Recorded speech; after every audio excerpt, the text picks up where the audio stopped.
Hi guys, আসসালামু আলাইকুম। আমি জিনিয়া নূর আবার আপনাদের মধ্যে নতুন একটা ব্লগ নিয়ে হাজির হলাম। আমি আজকে আপনাদের সাথে শেয়ার করব ডিম দিয়ে রোস্ট রান্না। এভাবে রোস্ট রান্না করলে খুবই খুবই মজা লাগে, পুরো বিয়ের বাড়ির মতো লাগে রোস্টগুলো। বিশ্বাস না করলে বাড়িতে ট্রাই করে দেখতে পারেন। বেশি কথা না বাড়িয়ে চলুন শুরু করা যাক। আমাকে সাপোর্ট করলে অবশ্যই সাপোর্ট পাবেন। প্রথমে আমি গোলমরিচ দিয়ে আর লবণ দিয়ে মাংসটাকে মেখে নিচ্ছি, মানে যে মুরগির পিসগুলো কেটে রাখছিলাম সেগুলো মেখে নিচ্ছি। তারপর একটা কড়াইয়ের মধ্যে পরিমাণ মতো তেল দিয়ে রোস্টগুলো ভেজে নেব, মানে মুরগির পিসগুলো ভেজে নেব। মানে বেশি গাঢ় করেও ভাজবো না, বেশি ভাজা ভাজা করবো না, মানে হালকা করে ভেজে নেব। এক এক করে সবগুলো রোস্ট ভেজে নেব। এখানে আমি পুরো মুরগিটাই নিচ্ছি, আপনারা চাইলে মানে যেমন খাবেন ওরকম অনুযায়ী নেবেন।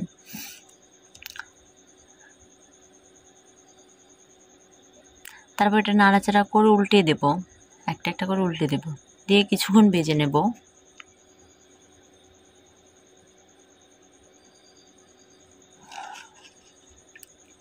এই রোস্টটা খুবই মজা লাগে খেতে।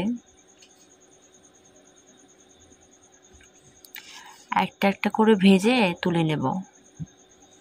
যে ভাজা হয়ে গেছে, দেখতে পারতেছেন কতটুকু ভাজছিলাম আমি।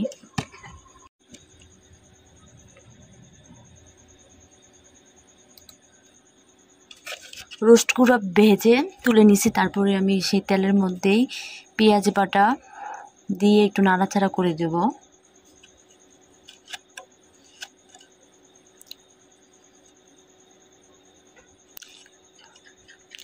তারপর এটার মধ্যে আমি রসুন বাটা আর আদা বাটা ইউজ করব। দেওয়া হয়ে গেছে, এখন আমি পরিমাণ মতো তেল দেব।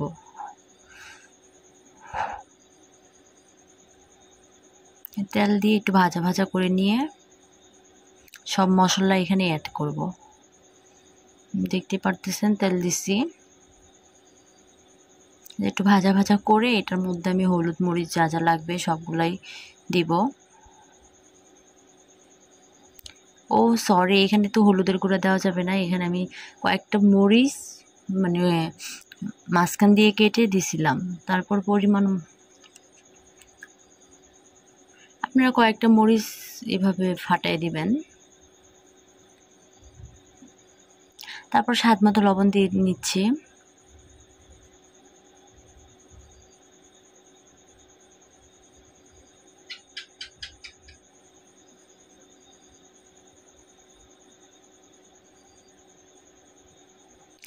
হালকা একটু পানি দিছিলাম আমি।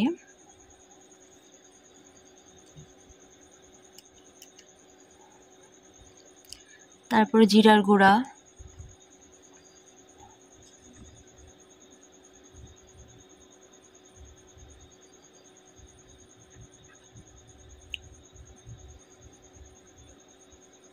মশলার গুঁড়া মানে গরম মশলার গুঁড়া,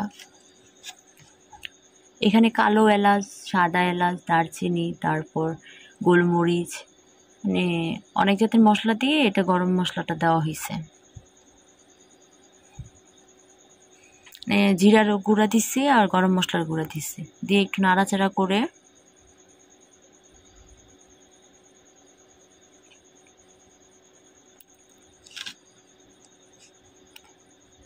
তারপরে প্যাকেটের দুধ ইউজ করতেছি আমি। প্যাকেটের দুধ 2টা দিচ্ছি আমি এখানে, মানে একটা মুরগির সাথে 2টা ইউজ করছি। আপনারা চাইলে একটাও ইউজ করতে পারেন। বাচ্চাটা খুবই বিরক্ত করতেছে, তার জন্য ভয়েস দিতে পারতেছি না, মানে কথা উলট পালট হয়ে যাচ্ছে। ভুল টুটি হলে ক্ষমার দৃষ্টিতে দেখবেন। তারপরে একটু পানি দিয়ে নিচ্ছি। পানি দিয়ে একটু দেখতে পারতেছেন একটু নাড়াচাড়া করে নেব। কিছুক্ষণ ঢাকনা দিয়ে ঢেকে দিয়েছি। এখন আমি ডিমগুলা অন্য একটা চুলার মধ্যে ভেজে নেব। ঢাকনা তুলে একটু নাড়াচাড়া করে দিতে হবে।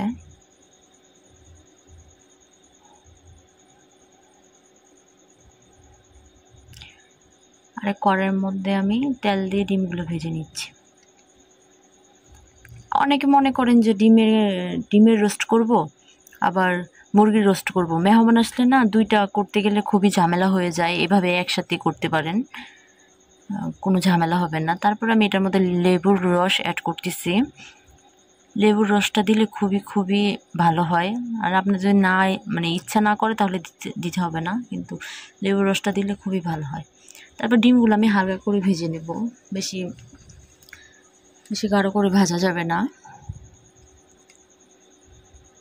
এই যে আর একটু পানি দিতেছি আমি পরিমাণ মতো, আপনারা আপনাদের পরিমাণ মতো পানি দিবেন, দিয়ে একটু নাড়াচাড়া করে দেব।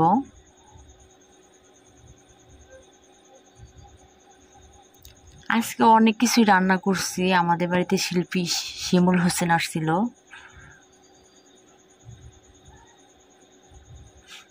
তার জন্য রান্না করছি। একটা একটা করে সবগুলো ভিডিও আমি দিব, আপনাদের সাথে শেয়ার করব।